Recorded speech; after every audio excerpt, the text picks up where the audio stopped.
Ang ganda ng dagat. Sarap mag-swimming dito sa beach na to. Kaso napakalayo naman. Sa kahabaan na yan ng Quezon Province. Pauwi na kami ng Laguna. Ito no. Para di ko maintindihan kung Batanggenya or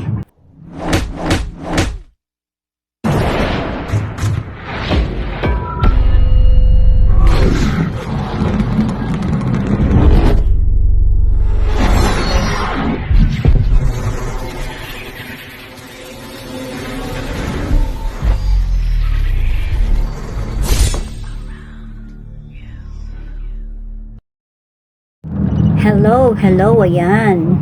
Pauwi na kami niyan ng Laguna.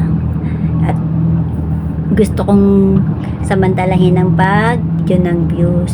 Kasi iba yung dinaanan namin nung papunta kami at yung ngayong pauwi. Ayan. Maganda ang view dyan. Magaganda. Kasing ganda ko. Uy. Ay. Tapos, may kumontra pa sa taas. Ayan. Hirap talaga pag nagbo-voice over, may mga extra eh. Ayan. Nung pauwi na kami, ang sarap magmuni-muni. Namimiss ko agad ang Bicol, ang Sibukot, ang bundok. Nakakamiss. Ayan o, yung mga bundok na yan. Nakakamiss naman umakyat ulit. Tapos, ang pinaka namimiss ko doon yung pag-sharo namin ng mga pananim ni Aying at ni Naning. Ang saya-saya kaya. Ang daming masya-sharo ng mga pananim. Nako, kung kaya lang ni Pangit magbuhat. Hindi kasi ko pinagbubuhat ni Pangit ng mabigat. Kasi ayaw niyang nagreklamo ako. Reklamadora ba ako? Hindi naman ako mareklamo. Pero sa totoo lang, ang sarap talagang bumalik doon kasi ang onti lang kasi nang nabitbit namin na tawag dito na nauwi namin kasi nga mabigat talaga magbuhat. Pero tignan mo yan, ang ganda talaga ng place na to. Hindi ko alam kung saan na yung banda, basta kahabaan niya ng Quezon Province. Ang ganda niya, yung mga binaybay namin. Kat na yan, nalata naman.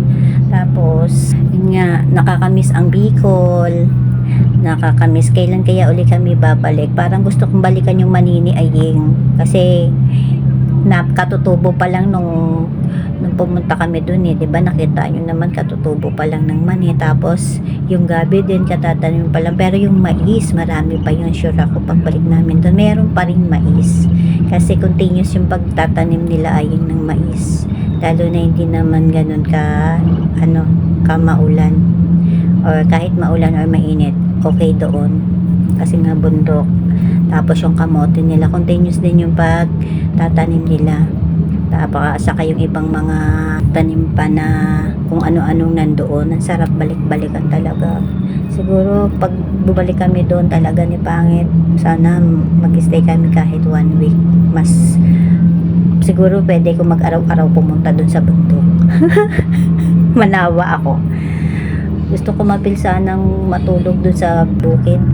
Kaso lang, doon sa kubo, kaso lang sabi ni Pangit, baka daw di ako makatulog doon kasi mahangin, malamig, tapos walang ilaw sa gabi. Pero sabi naman ng hipag ko, meron daw silang ginagamit doon na solar. Yung solar yung gamit nila.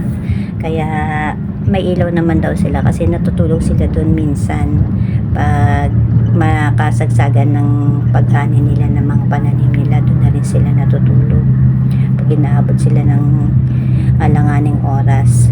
Kaya feeling ko makakatulog naman ako doon. Next punta talaga namin doon, request ko kay Pangit na matulog kami doon. Kasama naman namin sila Aying, hindi lang naman kami. Nakita niyo naman yung kwarto doon.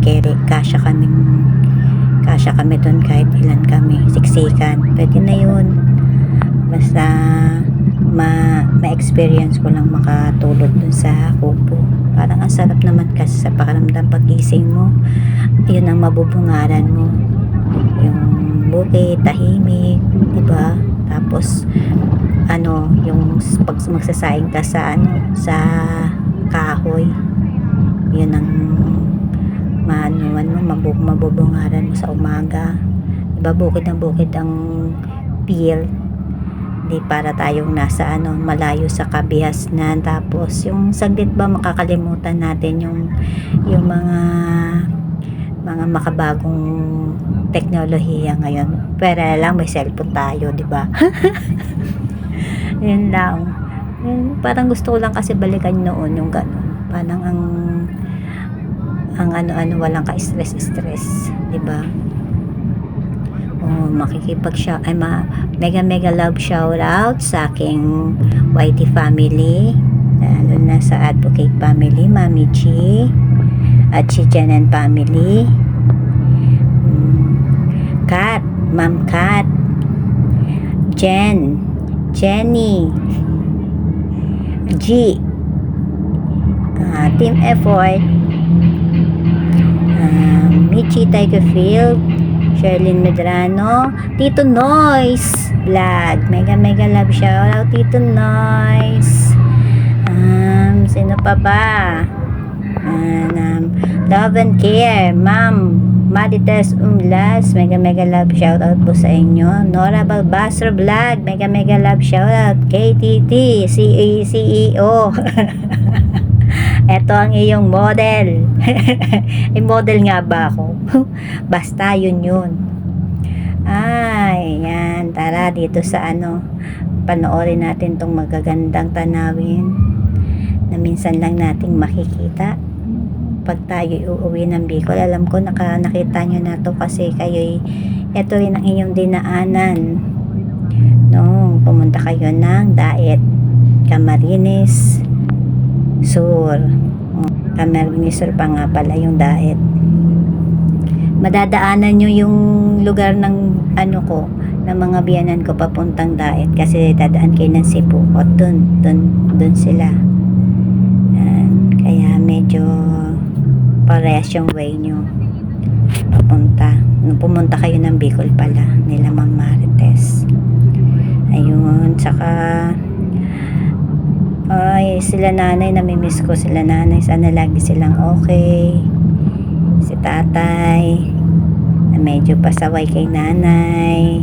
Sabi nga ni Mami G, mga budol, kasi nabudol kami nung December.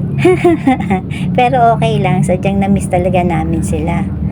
Kasi ang mga in-laws ko, hindi sila yung pala, sa amin pala daing. Tatawag yan sila pag in case lang ng kailangan na nila. Pero hindi sila yun maya-maya hingi, maya-maya tawag. Hindi po, hindi sila ganun. Minsan nga nahihiya na rin ako kasi pag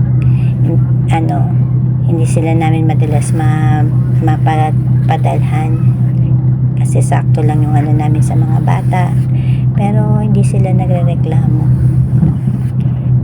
Kahit occasional lang ang padala namin sa kanila.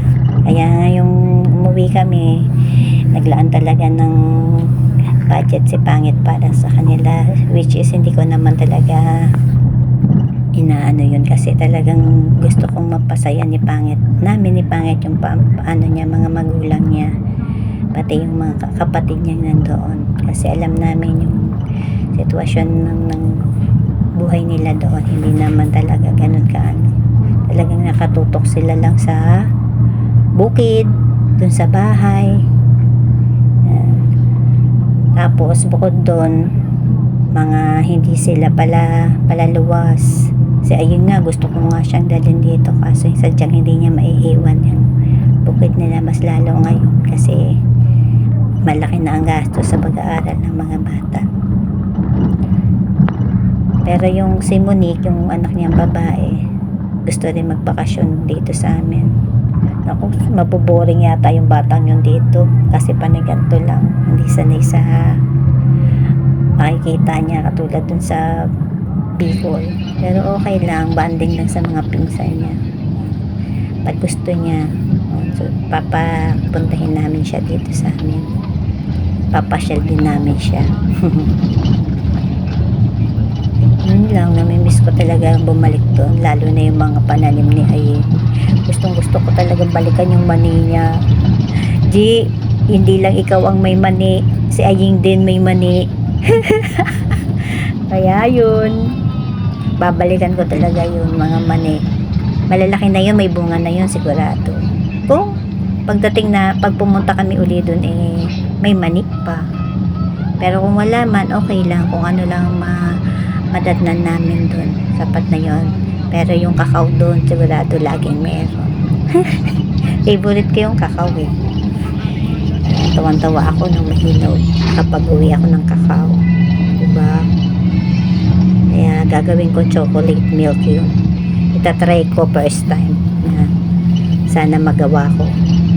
Meron pa akong naiuwing gabi yung tuyo, hindi pa naubos, hindi ko pa nagluluto. Yung mais na gagawin kong binatog, hindi ko pa rin nagagawa. Kasi iniisip ko kung paano ko pa gagawin yun.